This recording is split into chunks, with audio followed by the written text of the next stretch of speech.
شیعو بتاؤ تمہارا باپ ساجد نقوی جسے وزیر اعظم پاکستان نے 28 ستمبر کو لاہور میں بلایا تھا گورنر ہاؤس میں، مجھے بھی بلایا تھا، میری جماعت کے مولانا ضیاء القاسمی کو بھی بلایا تھا، دیوبندی بریلوی اہل حدیث تمام علماء کو بلایا تھا، 200 سے زائد علماء وہاں موجود تھے۔ سوال یہ تھا کہ شیعہ کو کافر کیوں کہتے ہو، سوال یہ تھا کہ ایک دوسرے کے خلاف تقریریں کیوں کرتے ہو، فرقہ واریت کیوں بڑھتی ہے۔ اس وقت وہاں تمام علماء کی موجودگی میں ہم نے اپنا موقف پیش کیا۔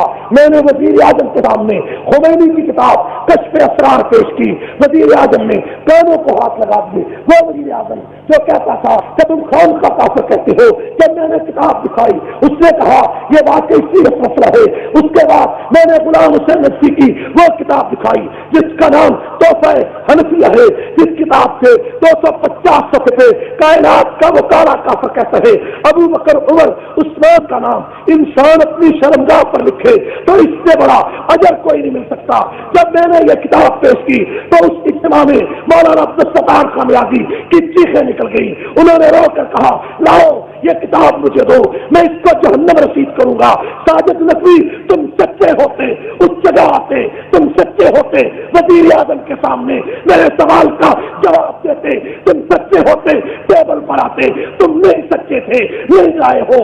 اب تم ہمیں کہتے ہو ہم زیادتی کرتے ہیں، تم کافر ہو، مرتد ہو، سچے ہو۔